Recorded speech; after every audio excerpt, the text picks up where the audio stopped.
Welcome. Thank you for joining us for our first webinar. I'm Kim Bell, a co-founder of Nutritional Therapy for IBD, a nonprofit dedicated to promoting awareness of nutritional therapies and providing resources for clinicians and patients. Please visit our website to learn more about us and the information and resources we provide.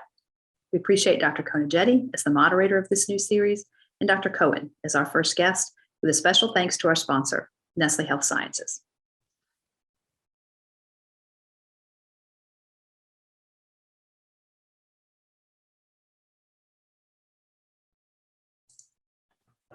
Welcome everyone to our first webinar learning series for nutritional therapy in IBD. I'm Dr. Konijeti from Scripps Clinic in San Diego, and joining me today to discuss the role for diet in IBD patients is Dr. Nathaniel Cohen from the University of Chicago. This program is made possible with the support from our sponsors. Dr. Cohen, it's great to have you with us. Thank you. Yes, it's great to be here. Looking forward. So we're going to start off with a short presentation discussing the role for diet in inflammatory bowel diseases. As that's already been stated, I'm Nathaniel Cohen, one of the Advanced IBD Fellows at the University of Chicago and the gastroenterologist from Tel Aviv Medical Center in Tel Aviv, Israel. So I'm going to briefly introduce the changing incidence and prevalence of IBD. I'm going to talk a little bit about IBD pathogenesis, and then I'm going to try and link this into diet as being one of the risk factors for the development of IBD. And then we're going to go through some of the dietary interventions and the data looking at how effective those dietary interventions are in IBD. So as many of us will know, the prevalence of inflammatory bowel diseases is really increasing throughout the world. And as is often noted, the rates are higher in Western populations in comparison to Eastern populations and developing countries. And when we look at this map, that's really highlighted by the fact that North America, parts of Europe and New Zealand over there are really, the colors show that their prevalence is very high in comparison to the blue, which is most of the developing world. And this is interesting, but what's more interesting is that when we look at this graph, which plots the percentage increase in IBD prevalence across the globe from 1990 to 2017. So we can see that really the greatest change has been happening in the developing world, where a lot of those countries that were blue are now orange and even red, some of them, showing that really the increasing prevalence in developing countries is quite staggering. And this further highlights that, where we can see that there tends to be, or there is a lag in this increasing prevalence, where in the Western world, we saw a drastic increase around the introduction of the Industrial Revolution in the 1800s, with the first case of ulcerative colitis being reported in 1859. We can see that in the developing world, the first case was actually reported in 1956 in China. And since then, there's been the steady increase in prevalence, which is quite notable when seen on this graph. The way I like to think about IBD pathogenesis is using this analogy of a glass. And the healthy person tends to have a perfect glass, but as we get more and more sort of hits, so that glass starts to have changes which eventually lead to IBD. So the first thing would be perhaps genetics being a significant risk factor for the later development of IBD, with over 200 risk loci having been described in both Crohn's and ulcerative colitis. And then this really gets compounded by certain other hits that a person takes throughout life, which is predominantly the environmental risk factors and the microbiome. And really those factors come together to eventually lead to inflammatory bowel disease. So the Industrial Revolution brought about many changes. When we saw that graph where we saw that IBD really started to increase once the Industrial Revolution really took hold. And part of that was brought about through the movement of people from rural to urban areas with changes in sanitation, changes in pollution, perhaps increased access to medical care with development of more advanced techniques and awareness for diagnosing certain conditions. But another big thing that was part of the Industrial Revolution was actually a change in dietary habits, where people had to change the way they eat. There was far less fresh fruit and vegetables, and people had to find ways to store things further away from their source. So it really brought about a difference in the way we thought about how we feed our population at large. And when we look at this, so we can see that there really is an evolution of diet over time, where, you know, during the agricultural revolution, which was over 10,000 years ago, so there was exposure to grain and dairy, and there too, there was reduced dietary diversity. But with the Industrial Revolution, which was only around 70 to 100 years ago, we can see that there was really a dramatic increase in the consumption of salt, sugar, saturated fat, meat, and coffee, whereas there was a significant decrease in plant-based foods with a resultant decrease in consumption of dietary fiber, amongst other things. And there was also the introduction of processed foods. As I mentioned, with problems with storage, we had to find ways of storing things for longer. So that led to processed foods with more additives in order to keep foods fresh for longer. And there are potential mechanisms, theoretical mechanisms linking diet to IBD. And one of the major things is the kind of link between diet and the microbiome. When we look at the Mediterranean diet, which has been associated with multiple health benefits beyond inflammatory bowel disease, and as I'll discuss later, was investigated for IBD as well, we can see that it really promotes a diverse microbiome, which is thought then to impact barrier function with maintenance of good without a lot of gut permeability, and this kind of leads to a change in or maintains a sort of balance in immune function. Whereas when we look at the Western diet, where there's a lot of processed foods, refined sugars, and saturated fats, so this ultimately causes a dysbiosis with a reduction in gut barrier integrity, and partially through reduction in microbes which produce short-chain fatty acids like butyrate, propionate, acetate. And this kind of exposes the immune system to a whole array of antigens which they may not otherwise be exposed to. And this kind of changes the immune function and perhaps leads to a loss of tolerance with a shift towards a more inflammatory environment in the gut. And there have been a lot of studies which have looked at diet as a risk factor for IBD. The most recent studies were these two studies, one by Narula et al. And one by Lowe et al., which both actually looked at processed and ultra-processed foods as a risk factor for IBD. The study by Narula et al. On the left was a prospective study looking at almost 120,000 participants from an array of low, middle, and high income countries.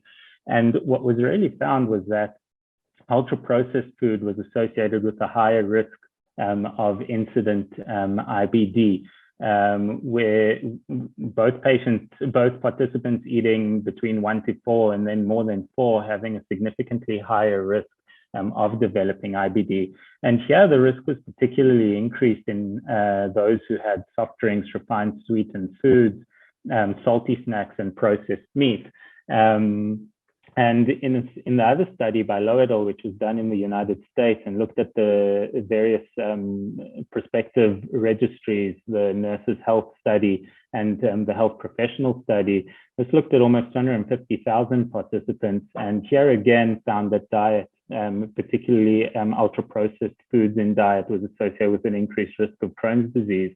But no consistent risk in this study was found with UC, whereas in the other one, it was found for both Crohn's disease and ulcerative colitis.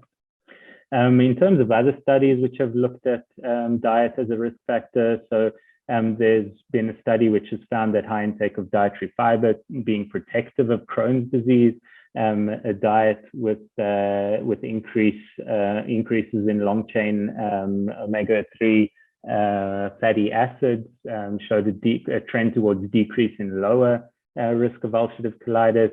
Higher intake of zinc has been associated with a lower risk of Crohn's disease. And then there was a more recent study by Khalili et al., which showed that a Mediterranean diet or a higher compliance with Mediterranean diet was actually associated with a reduced risk of later onset Crohn's disease. So taken together, this is pretty interesting data showing that maybe what we do before can influence the later development of IBD, and something to remember.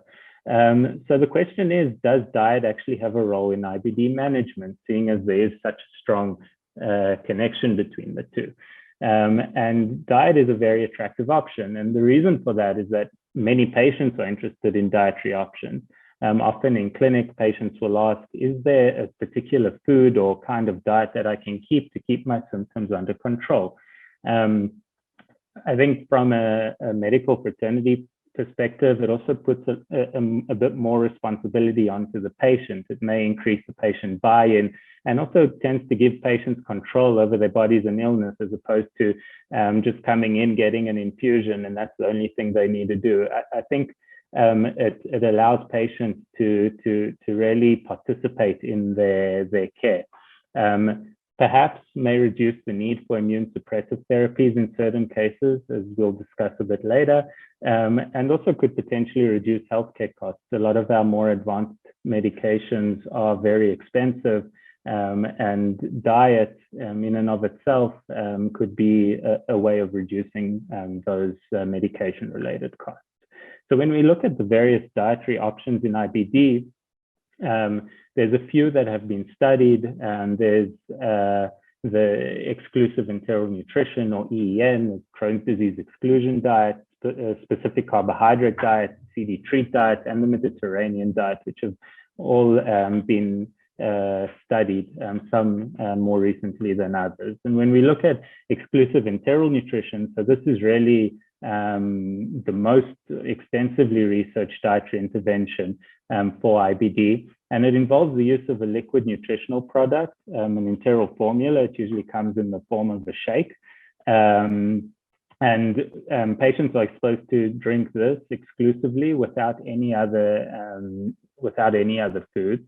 And in children, at least, it's shown similar efficacy for inducing remission when compared with corticosteroids, which is quite an amazing thing, especially considering the side effects associated with corticosteroids. If we can give them a dietary intervention which can achieve the same result, that's very enticing.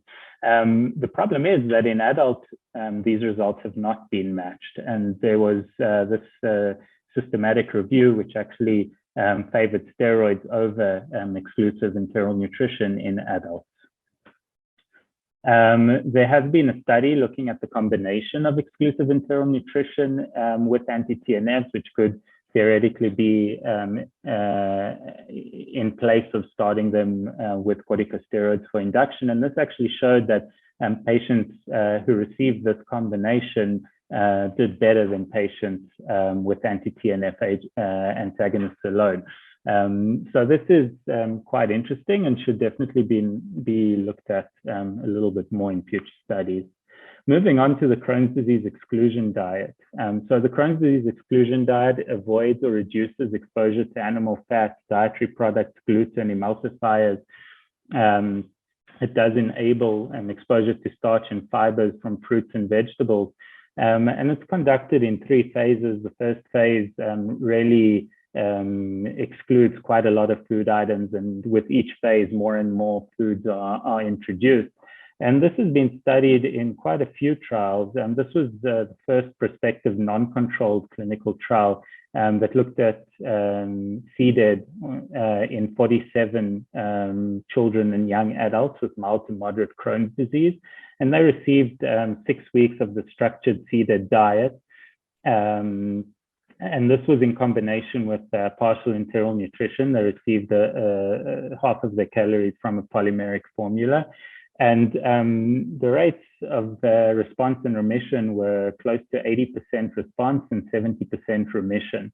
And what was also interesting is that there was a normalization of CRP, one of the inflammatory markers, in almost 70% of patients who actually achieved remission. So here we have some evidence of a diet controlling not only symptoms, but actually objective markers of inflammation. Looking at CDED in adults, so this is a recently published study. This was an open label pilot randomized trial where CDED was given to patients at 3 large medical centers in Israel. The patients had to have active disease and non-complicated disease. As should be remembered, this diet does contain quite a bit of fiber, so giving it to certain Crohn's disease patients with strictures or narrowings can lead to issues, and the diet needs to be modified in those situations. And patients were randomized here to either CDED alone or CDED in combination with partial enteral nutrition, like in the previous study I mentioned. And what we can see is that the rates of response and remission were pretty similar between the groups. And the week 6 response rates and remission rates were both around 70%. And patients actually managed to sustain this response going out to week 12 and week 24. And there was no statistically significant difference, between the two groups at those longer term time points. And a further interesting point in this study was that at week 24, all patients underwent endoscopic evaluation, and around 30% of patients were actually in endoscopic remission on the diet alone. And these are patients who had to have evidence of active endoscopic or imaging disease at trial initiation. Another 2 diets which have been investigated, these 2 diets were actually compared head-to-head in the recent DINE-CD study, which was conducted in 33 sites across the US, and actually came from, the idea for the study came from a patient-driven group who wanted to specifically investigate diet in Crohn's disease, and it included almost 200 patients. And there was no statistically significant difference in terms of symptomatic remission between the 2 diets at either week 6 or week 12. There was a trend towards greater reduction in fecal calprotectin in patients on the specific carbohydrate diet. The caveat of that was that patients in the specific carbohydrate diet had actual higher baseline fecal calprotectin and CRP levels. So perhaps that may have influenced how much they dropped. But what was also interesting from the study is that patients reported there was a significant improvement in patient-related outcomes. So beyond just Crohn's disease symptoms, there was an improvement in fatigue, pain interference, sleep disturbance, and social isolation, which was noted on both these diets. Another issue that needs to be remembered is adherence to diet is always a problem.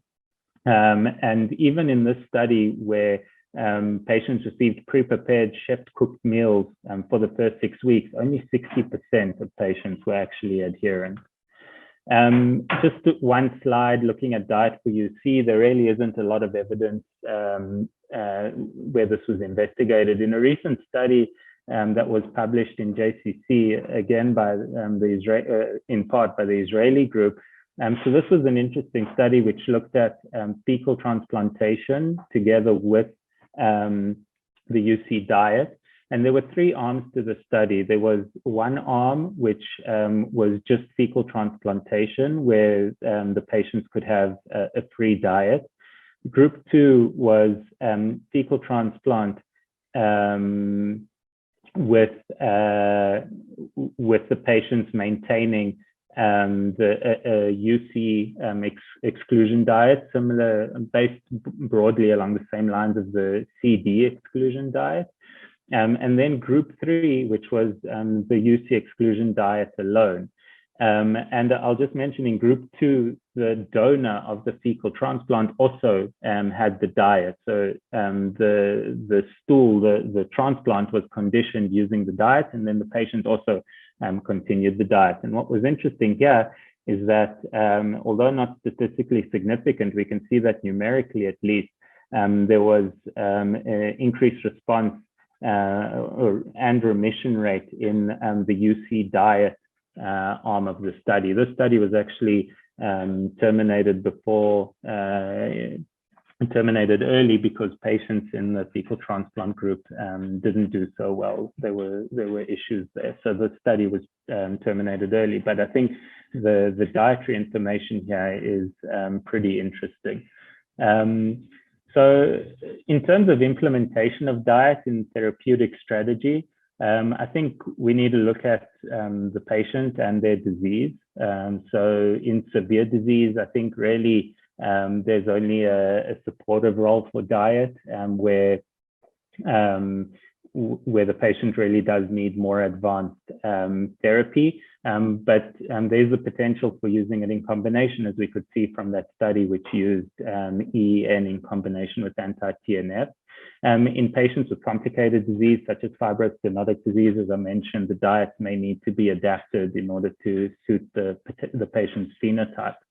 In mild to moderate disease, perhaps these diets can be used as steroid-sparing agents, where we could use the diet as induction instead of having to put the patient on a steroid, which can be attractive in many cases.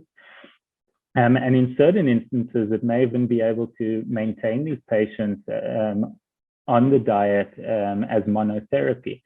As the CDED trial study showed, many patients up to 24 weeks or 6 months were still in remission on the diet. Patients losing response while on a biologic or unable to receive a biologic, maybe diet has a role in them, where you could just change their diet and then recapture remission in these patients. And then maybe patients in remission, in order to maintain their remission, or perhaps as part of a de-escalation strategy where you're looking to stop one of the immune suppressive agents, you could institute a diet in order to try and maintain remission in these cases. All these settings still need to be studied. There are issues related to diet. So obviously, adherence remains an issue. There's a problem with tolerability of some of the diets, especially EEN, the ability to prepare meals, time that's needed to prepare meals, the cost of certain food products may be an issue. Also, some diets have long-term problems. EEN has been shown to have a negative effect on the gut microbiome. FODMAPs, which isn't used in IBD, but that's also been shown to have a negative effect on the microbiome and isn't recommended for long-term consumption. And then another issue is that the reintroduction of food, which is part and parcel of the exclusion diet, often leads to symptom recurrence, which isn't really. It's very difficult to keep patients on those initial phase strict diets for very long. And then I think another problem is the lack of adequately educated physicians and also dietitians. Many physicians and dietitians don't actually know about these exclusion diets and how to implement them correctly. So I think educating physicians and dietitians is very important. And the one big caveat of all these studies is that they lack placebo groups. So we don't really know the true effect of diet as opposed to placebo group, which is very important, but it's also very difficult to make a placebo for diet studies. So in conclusion, I think we've seen that diet is important in the development and propagation of inflammation in IBD, particularly in CD. Dietary modifications, therapeutics are of significant interest to our patients. educating medical society about dietary options for IBD is important, especially as there's increased interest from patients and there's more studies showing that it has a role and is effective. Exclusion diets do show promise, at least for the short-term management of Crohn's disease, and in some patients can be used as monotherapy. Perhaps we need to look for buy-in from certain companies or chefs who can prepare readily available meal plans that may aid adherence. There's lots of companies that prepare these meals for keto diets, and maybe that's something that should be looked at. Obviously, larger studies with placebo, if possible, would be welcome. And then I think real-world studies looking at the roles of diets in patients outside of those included in clinical trials. So, more severe patients or those with complications would provide further insights to the diet implementation.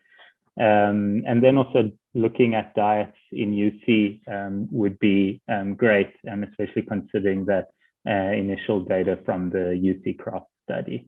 And with that, I'll be happy to open it to Q&A. Thank you, Dr. Cohen, for that wonderful presentation, really providing a lot of important updates that have been published on diet as both a risk factor for IBD, but also as a treatment. And clearly, there's just so much information emerging at multiple levels, not just with diet, but also microbiome and other ways in which diet impacts IBD. One of the biggest questions out there, and this is one of our audience members' questions as well, how do patients talk to their GI doctor about diet, especially when this is all very new, not necessarily something that many of us were trained in utilizing in practice? What do you recommend to patients? So, I mean, it's a great point. And I speak for myself. When I started, I think I was limited by my own knowledge of diet and its role. And as I got more into it and we did the clinical trials, especially the Crohn's disease study, so I learned a lot more. I think it's very important to find a dietitian who you can work with and who you trust with your patients, and then really speaking to your patients about it and agreeing with them. Firstly, that diet does have a role. I've been in many clinical situations where the physician will say, no, diet really isn't that important. You can eat whatever you want. And I think we need to change that mindset and acknowledge that diet does have a role to play. It is important. And even if we look at beyond IBD effects, I think that's our role to play as physicians, where maintaining a healthy lifestyle, eating a healthy diet will help the IBD, but it will also, as the Mediterranean diet shown, it's got multiple benefits beyond IBD for cardiovascular health. So I think, trying to tie it in and being a bit more holistic about the way we talk about diet and implement it is important. Yeah, absolutely. It kind of requires the physician and the patient to really get involved, get educated. I think at the physician level, we are certainly trying to expand physician education and awareness about this. The International Organization for IBD published guidelines on dietary recommendations for patients with inflammatory bowel disease, but certainly as more and more trials emerge, we'll be able to refine those guidelines even more. On the patient side, the Crohn's and Colitis Foundation is certainly actively working on trying to improve patients' abilities to find not only IBD subspecialists, but also dietitians who have experience working with IBD patients. And that's actually something we're working on and hopefully should have up over the next several months. Let's break this down. How do you, in practice, incorporate diet for your patients? Do you recommend it for all of them? Do you have a certain diet that you like to start with? How do you approach it in practice? Well, So, I mean, I'll answer in my hat of what I was before I came to the United States in Israel, where I was an attending physician and a gastroenterologist and had my own patients in my own clinic. So I think it was different for Crohn's disease and ulcerative colitis patients because the data is a lot stronger for Crohn's disease, especially when it comes to treatment. So that's the first thing I look at. And then when it came to Crohn's disease, across board, it was talking about diet and then offering them the opportunity. We have IBD trained dietitians in our IBD center so offering them at every appointment to meet with an IBD dietitian, talking to them about their diet. And in most cases, it would actually be to recommend the Crohn's disease exclusion diet as a first step, also because we studied it, but our dietitian is trained in it, so we're very comfortable using it. And even in the more severe Crohn's disease cases and fibrostenotic disease, so we would still recommend it, but that's where a good dietitian comes into play, because she would really know how to change the diet and make it fit every patient. Some patients wouldn't have enough calories, so we would add some partial enteral nutrition. And that's why it's really important to do it with someone who knows what they're doing, to make sure that your patients are getting everything they need, because there is a limit to how much we as physicians can know. And I think we need to know where our limits are. For ulcerative colitis, I think based on the data we have, it would usually, my recommendations would always just be around eating more fish, less red meat, and fruit and vegetables, because we know that those are probably linked to active disease. But like I say, the recommendations for your ulcerative colitis are weaker than for Crohn's disease. Yeah, that's wonderful though, already incorporating it, offering it to patients, at these appointments, whether the first one or second one or third one can really make an impact. And certainly some of what gets recommended is based on expertise and availability of dietitians. Sure. What do you recommend to gastroenterologists? There are probably a lot of gastroenterologists watching this who may not have a dietitian. What would you advise them? So I think finding a good resource for yourself where you can read up on these diets and try and find the basic principles that connect them. And then even if you don't do them 100% according to protocol, I think overall, if you try and use the principles behind them, then you'll probably be doing your patients a service. So I think there are resources out there, including the Nutritional Therapy for IBD website that really details what it goes into these diets and what patients should be eating, and then using that as a guide, or at least a reference for your patients, knowing where to refer them for more information is important. So I really think that any gastroenterologist can and should be aware at least of what's out there and what options are available to help patients. Yeah, absolutely. There are more and more resources available. And like you said, the principles are overlapping, aren't they?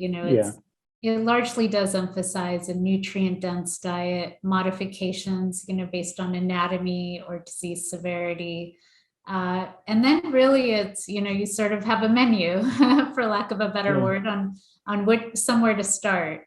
I think that it's also important for gastroenterologists to remember that even though we start with these diets, which largely involve elimination, a lot of this is what you do eat. And whether you add enteral nutrition to really supplement or improve nutritional status. But beyond that, to really remember to reintroduce, these diets are not meant to be maintained forever. When you have a patient who's on dietary therapy, whether as an adjunct or monotherapy, do you monitor them any differently? No, I think obviously we'll be a little bit more aware perhaps to the more, vitamin mineral sort of component, because some of the diets can be lacking in vitamin D and calcium, like the Crohn's disease diet. Like all patients actually have to take supplementation. So I think, being aware of the diet and its limitations and then monitoring accordingly, vitamin D, vitamin B12, checking zinc levels, all those things are important. But in terms of the disease, I think we should monitor them the way that we monitor our patients today, using objective markers. We should be as strict with the diet as we are with any other therapy, looking at CRP, fecal calprotectin, and that should be our aim. And if our patients aren't meeting those goals, then the diet clearly isn't enough, and we need to be we still shouldn't, that's not, we should be looking to our other therapies and optimizing them. So I think, looking at those objective markers is still very important. Yeah, absolutely. Well, thank you. That's a really good point. Whether we choose diet, therapy, a combination, monitoring is key. The goals of any therapy are going to be the same: clinical remission, endoscopic remission, really getting our patients off of steroids. But I think it's exciting, the world of diet and nutrition, and really also seeing the ways in which we see improvements in quality of life for patients, when it comes to pain, fatigue, sleep. I thought that was really neat to see that in the literature as well. Well, with that, those are all the questions we have. We've had an excellent discussion about the role of diet for IBD.